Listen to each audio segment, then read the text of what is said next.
Pamėginsiu atsakyti į klausimą, kurio manęs daug kas klausia. Ar dirbtinis intelektas naudoja daug elektros energijos? Ilgas, bet nuoširdus atsakymas. Pirmiausia, tai sunku iki galo tai žinoti. Nes apie kurį dirbtinį intelektą mes kalbam?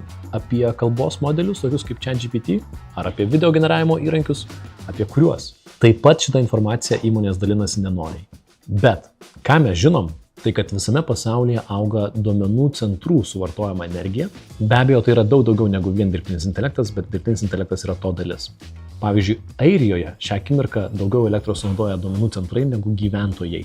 Masteliai dideli. Visgi svarbesnis klausimas yra, iš kur gaunama ta elektros energija. Jeigu ji gaunama iš tvarių šaltinių, hidroelektrinių, saulės energijos, jeigu jos galima gauti daug ir tvarios, tuomet problemų nėra. Bet jeigu jums norėjosi trumpo ir aiškaus atsakymo, kiek elektros naudoja viena jūsų ChatGPT užklausa, tai mes tiksliai nežinome, bet galime spėti, kad nuo cento dalių iki keliasdešimties centų, kalbant apie senus ir neefektyvius modelius.